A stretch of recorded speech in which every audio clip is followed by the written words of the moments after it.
नमस्ते। आज के हमारे इस एक्सप्लेनर में हम जीवन की सबसे बुनियादी इकाई यानी सेलुलर आर्किटेक्चर के रहस्यों को सुलझाने वाले हैं। एक जीव विज्ञान के प्रोफेसर के तौर पर मेरा हमेशा से मानना रहा है कि जीवन के सबसे बड़े और गहरे रहस्य इन छोटी-छोटी हमारी आंखों से ओझल कोशिकाओं के भीतर ही छिपे हैं। तो चलिए, बिना किसी देरी के पूरे उत्साह के साथ इस बेहद दिलचस्प और सूक्ष्म दुनिया में कदम रखते हैं। आज के हमारे इस सेशन का एजेंडा बिल्कुल साफ और व्यवस्थित है। हम प्रोकैरियोटिक और यूकैरियोटिक कोशिकाओं से शुरुआत करेंगे, फिर पादप और प्राणी कोशिकाओं को देखेंगे। इसके बाद कोशिका झिल्ली के संरचना और कोशिका भित्ति के कार्यों पर चर्चा करेंगे, और आखिर में हम कोशिका के अंदर के कारखाने यानी अंतःझिल्ली का तंत्र और उसके साथ साथ लयनकाय तथा रसधानी को समझेंगे। एक बेहतरीन सफर होने वाला है ये। हम शुरुआत कर रहे हैं अपने पहले विषय से, प्रोकैरियोटिक और यूकैरियोटिक कोशिकाएं, जिसे हम जीवन का मौलिक विभाजन भी कह सकते हैं। अब देखिए, पूरे जीव विज्ञान में ये शायद सबसे बुनियादी अंतर है। हम सजीव जगत को उनकी संरचनात्मक जटिलता के आधार पर बांटते हैं। प्रोकैरियोट्स, जो कि थोड़े सरल होते हैं, उनमें 70S राइबोसोम होते हैं, जो 50S और 30S उप इकाइयों से बनते हैं। और ध्यान दीजिए, इनका डीएनए वृत्ताकार होता है और बिना हिस्टोन प्रोटीन के होता है, कोई स्पष्ट केंद्रक नहीं। वहीं दूसरी तरफ यूकैरियोट्स में 80S राइबोसोम होते हैं। एक बहुत ही स्पष्ट केंद्रक झिल्ली होती है और इनका डीएनए हिस्टोन के चारों ओर लिपटकर क्रोमैटिन बनाता है। ये सिर्फ एक साधारण अंतर नहीं है, ये सेलुलर बायोलॉजी में एक बहुत बड़ी विकासवादी छलांग है। आगे बढ़ते हैं हमारे दूसरे विषय की ओर, पादप और प्राणी कोशिकाएं। ये दोनों ही यूकैरियोटिक विविधताएं हैं। अब चूंकि हम यूकैरियोटिक डोमेन के अंदर हैं, तो ये देखना बहुत दिलचस्प है कि पेड़ पौधे और जानवर अपनी अपनी सर्वाइवल ज़रूरतों के हिसाब से कैसे विकसित हुए हैं। पादप कोशिकाओं के पास एक बहुत ही कठोर कोशिका भित्ति होती है, क्लोरोप्लास्ट जैसे प्लास्टिड्स होते हैं और एक काफ़ी बड़ी सी रसधानी होती है। प्राणियों की कोशिकाओं में ये सब नहीं होता, लेकिन उनके पास कोशिका विभाजन में मदद करने के लिए खास तौर पे सेंट्रोसोम होते हैं। सीधा सा तर्क है, पौधों को एक जगह स्थिर रहना है तो उन्हें कठोर दीवार और बड़े स्टोरेज की जरूरत है। जानवरों को चलना फिरना है तो उनकी सीमाएं लचीली होनी चाहिए। फॉर्म फॉलोज फंक्शन, है ना? इस पादप कोशिका की वास्तुकला पर गौर करें। वो जो सबसे बाहरी मजबूत परत है वो कोशिका भित्ति है, और बीच में वो विशाल खाली जगह देख रहे हैं, वो केंद्रीय रसधानी है। ये रसधानी कोशिका के अंदर की ज्यादातर जगह घेर लेती है और पौधे को उसकी जरूरी मजबूती और आकार देती है। वहीं दूसरी तरफ प्राणी कोशिका का स्ट्रक्चर बिल्कुल अलग है। यहाँ वो कठोर बाहरी दीवार आपको बिल्कुल नहीं मिलेगी। सब कुछ काफी लचीला है, और अगर आप ध्यान से देखें तो वहाँ सेंट्रियोल्स मौजूद हैं, जो कोशिका के विभाजित होने या रेप्लिकेट होने के लिए एकदम तैयार बैठे रहते हैं। चलिए अब बात करते हैं हमारे तीसरे विषय की, कोशिका झिल्ली की संरचना। इसे हम कोशिका का सुरक्षा घेरा भी मान सकते हैं, जो तय करता है कि अंदर क्या आएगा और बाहर क्या जाएगा। हर माइक्रोस्कोपिक कैंपस को एक सिक्योरिटी पेरीमीटर की जरूरत होती है, और ये काम हमारी सेल मेम्ब्रेन करती है। अगर हम मानव लाल रक्त कोशिकाओं का बायोकेमिकल एनालिसिस करें तो एक बड़ा ही दिलचस्प डेटा सामने आता है।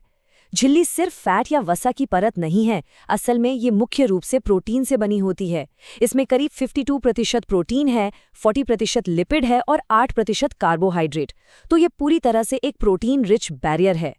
इसे समझने का सबसे बेहतरीन तरीका है सिंगर और निकलसन का 1972 में दिया गया फ्लूइड मोज़ेक मॉडल। ये सच में एक गेम चेंजर था।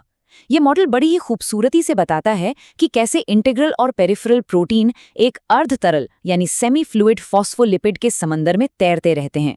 सोचिए, एक तैरता हुआ मोज़ेक। ये कोई सख्त दीवार नहीं है, बल्कि बेहद गतिशील और जीवित संरचना है।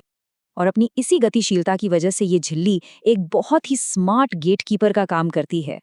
कुछ चीजें जैसे पानी बिना किसी ऊर्जा के पैसिव ट्रांसपोर्ट यानी निष्क्रिय परिवहन के जरिए आसानी से अंदर बाहर आ जा सकते हैं, लेकिन जो जरूरी आयन है उनके लिए कोशिका को मेहनत करनी पड़ती है। वहां एक्टिव ट्रांसपोर्ट का इस्तेमाल होता है, जहां एटीपी की ऊर्जा खर्च करके सांद्रता प्रवणता या कॉन्सेंट्रेशन ग्रेडियंट के खिलाफ सोडियम पोटेशियम पंप जैसे मैकेनिज्म काम करते हैं।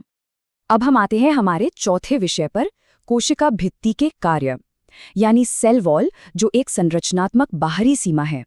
सेल मेम्ब्रेन के ठीक बाहर पौधों, कवक और शैवाल में हमें ये सख्त बाउंड्री मिलती है। और यकीन मानिए, ये कोई साधारण निर्जीव आवरण नहीं है। पौधों की भित्ति सेल्यूलोज, हेमीसेल्यूलोज और पेक्टिन से बनी एक बहुत ही जटिल संरचना है। इसमें एक मिडिल लेमेला होता है, मुख्य रूप से कैल्शियम पेक्टेट का बना हुआ, जो एक गोंद की तरह काम करता है और कोशिकाओं को आपस में चिपकाए रखता है। और तो और प्लाज्मोडेस्माटा नाम के छोटे छोटे पुल होते हैं, जो आसपास की कोशिकाओं के साइटोप्लाज्म को सीधे एक दूसरे से जोड़कर रखते हैं। क्या कमाल का कम्युनिकेशन सिस्टम है।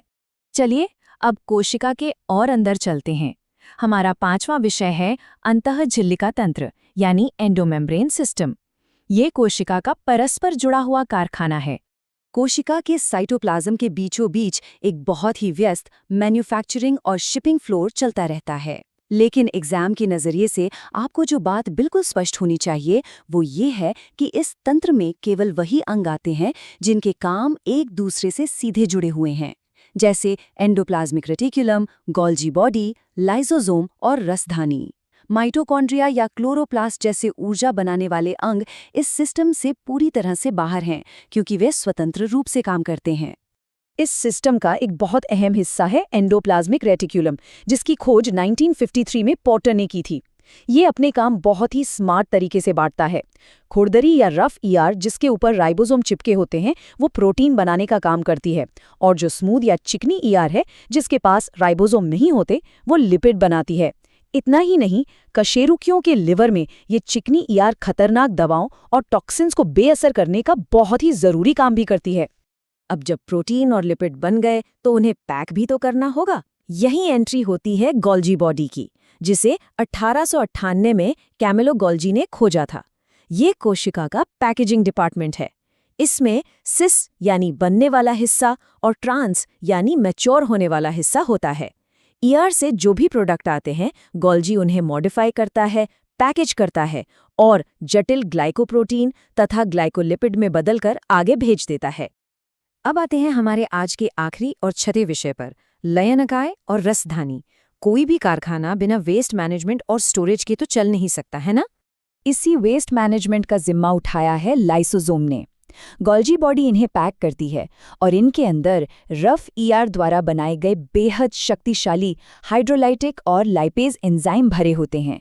ये झिल्ली से बंधी छोटी थैलियां होती हैं, जो कोशिका में आने वाले किसी भी बाहरी कचरे या खराब हो चुके अंगों को पचाने के लिए हर वक्त तैयार रहती हैं। और आपको पता है, इन्हें एक बहुत ही ड्रामेटिक सा नाम दिया गया है, आत्मघाती थैली या सुसाइड बैग।